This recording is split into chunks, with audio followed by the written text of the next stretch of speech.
Shalom, berakar dalam firman hari yang ke-134, kita akan membaca dari kitab 2 Tawari pasal 25 sampai 27. Mari kita berdoa. Terpujilah Engkau Tuhan kami yang baik, yang selalu mengasihi kami dan menyatakan kesetiaan-Mu kepada kami. Saat ini berkatilah pembacaan dan pendengaran firman Tuhan kami dalam nama Tuhan Yesus. Amin. Pasal 25. Amasya berumur 25 tahun pada waktu ia menjadi raja dan 29 tahun lamanya ia memerintah di Yerusalem. Nama ibunya ialah Yoadan dari Yerusalem. Ia melakukan apa yang benar di mata Tuhan, hanya tidak dengan segenap hati. Segera sesudah kuasa kerajaan itu kokoh di tangannya, dibunuhnyalah pegawai-pegawainya yang telah membunuh raja, yaitu ayahnya. Tetapi anak-anak mereka tidak dihukum mati olehnya, melainkan ia bertindak sesuai dengan apa yang tertulis dalam Taurat, yakni kitab Musa, di mana Tuhan telah memberi perintah, janganlah ayah mati karena anaknya, janganlah juga anak mati karena ayahnya, melainkan setiap orang harus mati karena dosanya sendiri. Lalu Amasya mengumpulkan orang Yehuda dan menyuruh mereka, yakni seluruh orang Yehuda dan Benyamin, berdiri menurut puak-puaknya di bawah kepala-kepala pasukan 1.000 dan kepala-kepala pasukan 100. Ketika ia menghitung mereka yang berumur 20 tahun ke atas, didapatinya 300.000 teruna yang sanggup keluar berperang dengan tombak dan perisai. Selain itu ia menyewa 100.000 pahlawan yang gagah perkasa dari Israel dengan bayaran 100 talenta perak.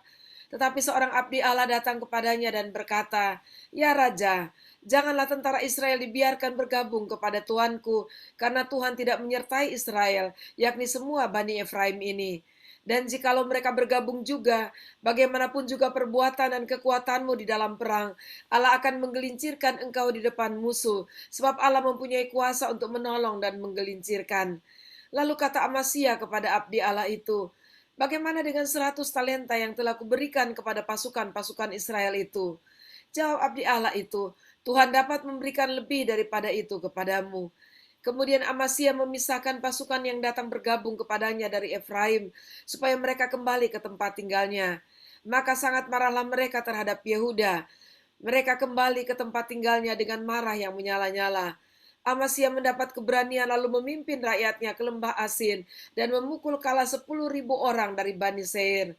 Selain itu, 10.000 orang ditawan hidup-hidup oleh Bani Yehuda dan dibawa ke suatu puncak bukit batu. Lalu mereka dicampakkan dari puncak bukit batu itu, sehingga hancurlah mereka semua. Tetapi orang-orang dari pasukan yang dipulangkan Amasya dan yang tidak diperbolehkan ikut berperang dengan dia, menyerbu kota-kota di Yehuda dari jurusan Samaria sampai ke Bet Horon dan menewaskan 3.000 orang penduduknya dan merampas banyak jarahan. Ketika Amasya kembali setelah mengalahkan orang-orang Edom itu, ia mendirikan para Allah Bani Seir yang dibawanya pulang sebagai Allahnya. Ia sujud menyembah kepada Allah-Allah itu dan membakar korban untuk mereka. Maka bangkitlah murka Tuhan terhadap Amasya. Ia menyuruh seorang nabi kepadanya yang berkata, "Mengapa engkau mencari Allah sesuatu bangsa yang tidak dapat melepaskan bangsanya sendiri dari tanganmu?" Waktu nabi sedang berbicara, berkatalah Amasya kepadanya, "Apakah kami telah mengangkat engkau menjadi penasehat raja? Diamlah. Apakah engkau mau dibunuh?" Lalu diamlah nabi itu setelah berkata, "Sekarang aku tahu bahwa Allah telah menentukan akan membinasakan engkau, karena engkau telah berbuat hal ini dan tidak mendengarkan nasihatku." Kemudian Amasya Raja Yehuda mengadakan perundingan, lalu menyuruh orang kepada Yoas bin Yoahas bin Yehu Raja Israel mengatakan, "Mari kita mengadu tenaga." Tetapi Yoas Raja Israel menyuruh orang kepada Amasya Raja Yehuda mengatakan, "Onak yang di Gunung Libanon mengirim pesan kepada pohon aras yang di Gunung Libanon, bunyinya, 'Berikanlah anakmu perempuan kepada anakku laki-laki menjadi istrinya.' Tetapi binatang-binatang hutan yang ada di Gunung Libanon itu berjalan lewat dari sana, lalu menginjak onak itu. Pikirmu engkau sudah mengalahkan Edom, sebab itu hatimu mengangkat-ngangkat dirimu untuk mendapat kehormatan.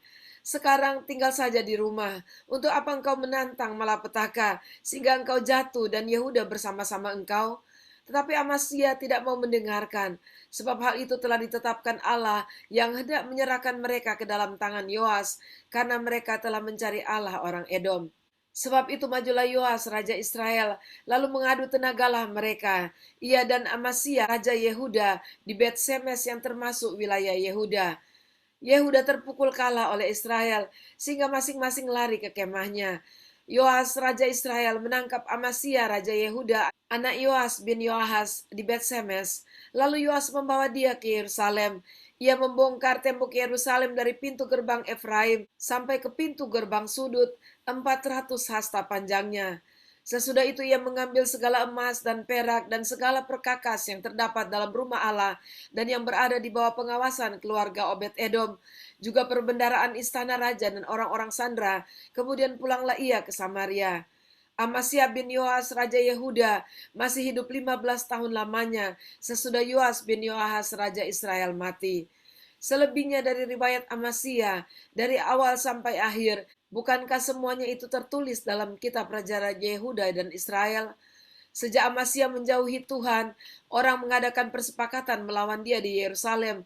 Sebab itu larilah ia ke Lakis, tetapi mereka menyuruh mengejar dia ke Lakis, lalu dibunuhlah ia di sana.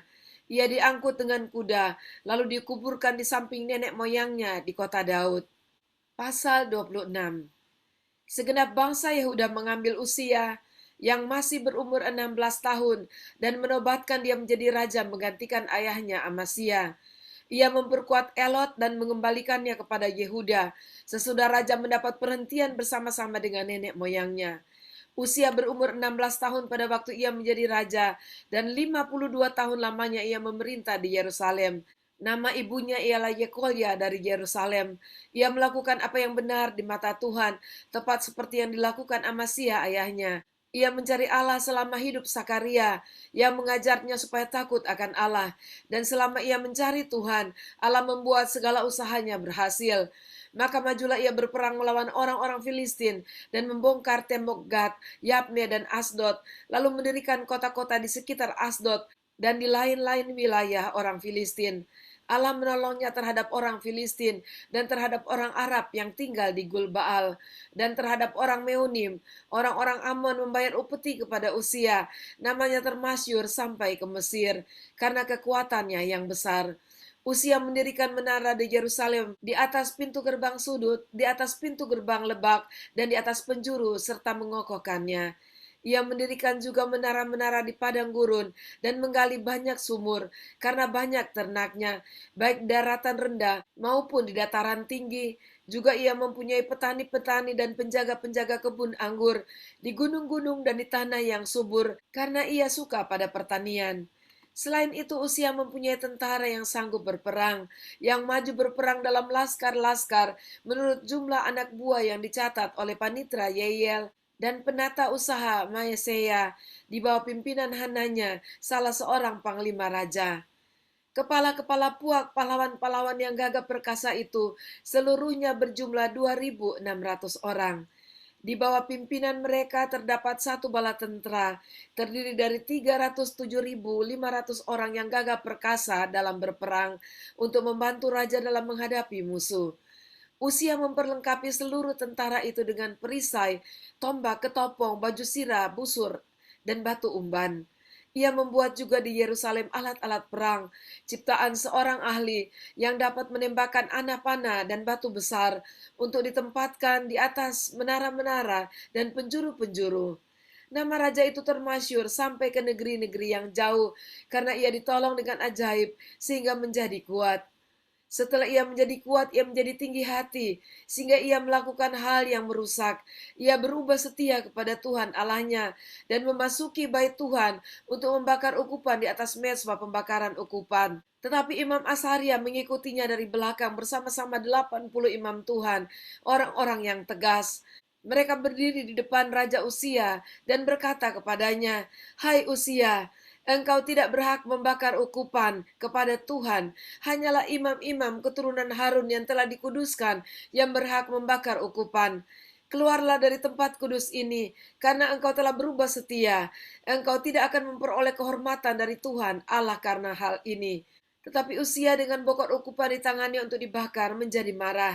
Sementara amarahnya meluap terhadap para imam, timbullah penyakit kusta pada dahinya di hadapan para imam di rumah Tuhan dekat mezbah pembakaran ukupan. Imam kepala Asaria dan semua imam lainnya memandang kepadanya, dan sesungguhnya ia sakit kusta pada dahinya. Cepat-cepat mereka mengusirnya dari sana, dan ia sendiri tergesa-gesa keluar, karena Tuhan telah menimpakan tulah kepadanya. Raja Usia sakit kusta sampai pada hari matinya. Dan sebagai orang yang sakit kusta, ia tinggal dalam sebuah rumah pengasingan, karena ia dikucilkan dari rumah Tuhan. Dan Yotam anaknya mengepalai istana raja dan menjalankan pemerintahan atas rakyat negeri itu. Selebihnya dari riwayat Usia, dari awal sampai akhir, ditulis oleh Nabi Yesaya bin Amos. Kemudian Usia mendapat perhentian bersama-sama dengan nenek moyangnya, dan ia dikuburkan di samping nenek moyangnya, di ladang dekat pekuburan raja-raja, karena ia berpenyakit kusta, kata orang. Maka Yotam anaknya menjadi raja menggantikan dia. Pasal 27. Yotam berumur 25 tahun pada waktu ia menjadi raja, dan 16 tahun lamanya ia memerintah di Yerusalem. Nama ibunya ialah Yerusa, anak Sadok. Ia melakukan apa yang benar di mata Tuhan, tepat seperti yang dilakukan Usia ayahnya. Hanya ia tidak memasuki bait Tuhan, tetapi rakyat masih saja melakukan hal yang merusak. Ia mendirikan pintu gerbang tinggi di rumah Tuhan dan mengadakan banyak pembangunan pada tembok Ofel. Ia mendirikan juga kota-kota di pegunungan Yehuda dan benteng-benteng serta menara-menara di hutan-hutan. Ia berperang melawan Raja Bani Amon dan mengalahkannya, sehingga pada tahun itu juga Bani Amon membayar kepadanya 100 talenta perak, 10.000 kor gandum dan 10.000 kor jelai. Juga pada tahun kedua dan ketiga, Bani Amon membawa upeti itu kepadanya. Yotam menjadi kuat karena ia mengarahkan hidupnya kepada Tuhan Allahnya. Selebihnya dari riwayat Yotam, segala peperangan dan tingkah lakunya, sesungguhnya semuanya itu tertulis dalam kitab Raja-Raja Israel dan Yehuda. Ia berumur 25 tahun pada waktu ia menjadi raja, dan 16 tahun lamanya ia memerintah di Yerusalem. Kemudian Yotam mendapat perhentian bersama-sama nenek moyangnya, dan ia dikuburkan di kota Daud. Maka Ahaz anaknya menjadi raja menggantikan dia. Demikianlah pembacaan dan pendengaran firman kita pada hari ini. Dan kita belajar dari Raja Usia. Firman Tuhan katakan, selama ia mencari Tuhan, Allah membuat segala usahanya berhasil. Dan ia sempat mencapai puncak kepemimpinannya, yaitu dia diberkati Tuhan dengan luar biasa dan berikan kemenangan oleh Tuhan. Tetapi hal yang kedua kita belajar dari Raja Usia, yaitu berhati-hati dengan kesombongan pada saat kita mencapai keberhasilan dalam hidup. Karena kesombongan seperti kata firman Tuhan adalah awal kehancuran. Dan dia menjadi sombong dan dia melakukan apa yang tidak diperkenankan Tuhan untuk dilakukannya, yaitu memasuki bait Allah dan mempersembahkan korban ukupan. Dan Tuhan memurkai dia, dan dia ditulahi dengan penyakit kusta di dahinya. Lalu dia mati dengan penyakit itu. Dan kemudian kita belajar dari Raja Yotam, anaknya, dan dikatakan firman Tuhan, Yotam hidup benar di hadapan Tuhan. Dan selama ia mengarahkan hidupnya kepada Tuhan Allahnya, ia menjadi kuat. Dan 3 pelajaran rohani kita belajar dari 2 raja bangsa Yehuda. Puji Tuhan, mari kita berdoa. Terima kasih Tuhan, kami bersyukur pada hari ini kami boleh belajar dari firman Tuhan. Dan tolonglah kami agar sungguh-sungguh kami mengarahkan hati kami kepada Engkau Tuhan. Hidup benar dan mengandalkan Engkau. Karena kekuatan kami adalah dari Engkau. Keberhasilan dan kemenangan kami hanya berasal dari Engkau. Bahkan berkat-berkat yang kami alami, itu semua datangnya dari Engkau. Terima kasih Tuhan, terpujilah Engkau. Kami sangat bersyukur di dalam nama Tuhan Yesus. Amin. Puji Tuhan, sampai jumpa besok. Tuhan Yesus memberkati.